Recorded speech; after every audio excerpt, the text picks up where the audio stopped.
राधे कृष्ण दोस्तों। अनेक भक्त कहते हैं कि हमने एक मनोकामना भगवान से की थी पर वो पूरी नहीं हुई, इसलिए ये भक्ति और भगवान से हमारा अब विश्वास उठ गया है। इसलिए अब हम नास्तिकता का धर्म अपनाएंगे।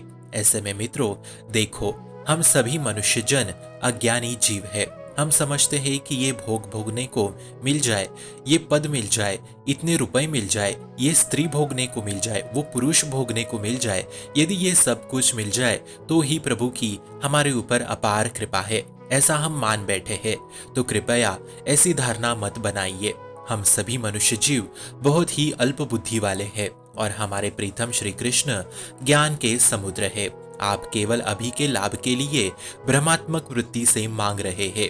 आप अभी सच्चे लाभ को जान नहीं पाए हो।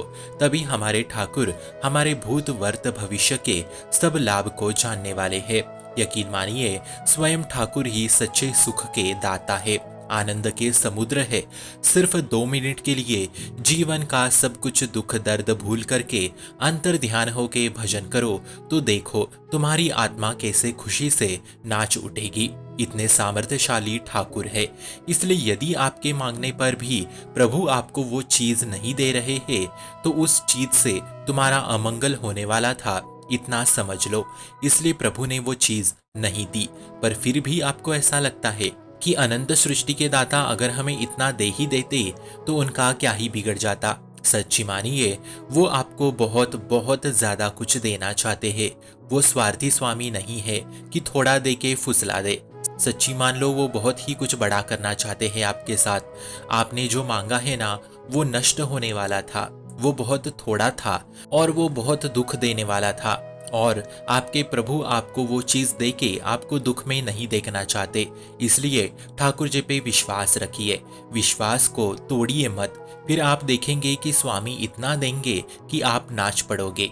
आज तक जिसने प्रभु का आश्रय लिया, जीवन का परम परम परम मंगल, परम परम परम सुख, शांति उनके चरणों में जाके गिर गई। इसलिए बस धैर्य पूर्वक रहो, अपना पूर्ण मन प्रभु के चरणों में दे दो। ये जो मन नाना प्रकार के वासना भोगने को उत्तेजित करता है ना, उसी मन को प्रभु चरणों में रख दो।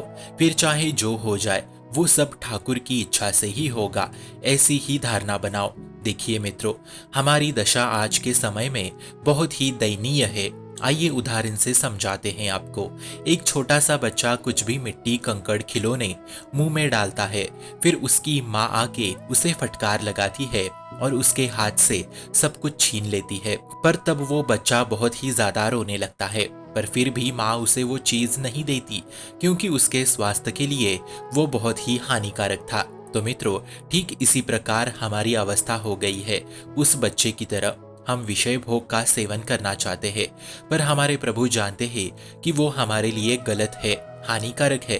फिर कुछ नहीं मिला तो हम रोते बैठते हैं, ठीक उस बच्चे की तरह। इसलिए कहानी का सारांश ये हुआ कि जैसे बच्चे के स्वास्थ्य के लिए मिट्टी हानिकारक थी, वैसे ही हमारे लिए विषय भोग हानिकारक है।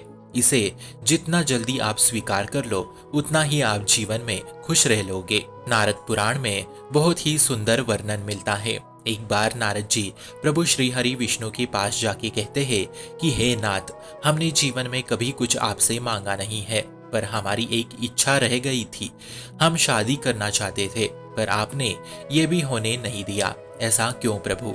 तब श्री हरि जवाब देते हुए कहते हैं कि मैं मेरे भक्तों को कभी चाहकर भी विषय भोग प्रदान नहीं कर सकता, क्योंकि सभी देवताओं में मैं एक अकेला ही मुक्ति प्रदान करने वाला मुक्ति का दाता हूँ, तथा मैं ही मंगल भवन हूँ। और जहाँ जीव विषय भोग में पड़ गया तो वो भला मुक्ति कैसे पा सकता है? इसलिए मैं मेरे भक्तों को कभी विषय भोग नहीं देता, क्योंकि उन्हें मैं अपने भीतर समा लेना चाहता हूँ। जो मुझ पे समर्पित है उसे मैं माया में कैसे फंसने दूं? इसलिए हम हमारे भक्तों के लिए एक विधान करते हैं, और वो ये है कि उनका परम मंगल, उनका परम कल्याण, उनका परम सुख और परम आनंद। तब नारद जी रो रो के बलिहारी हो गए प्रभु श्री हरि के चरणों में। इसलिए मित्रों, केवल सत्संग ही नित्य करो, जिससे मनोकामनाएं मांगने की इच्छा भी नष्ट हो जाएगी। कुछ इस तरीके से आप मनोकामनाएं से छुटकारा पा सकते हैं केवल सत्संग के सहारे। शुभम भवतु कल्याणमोस्तु।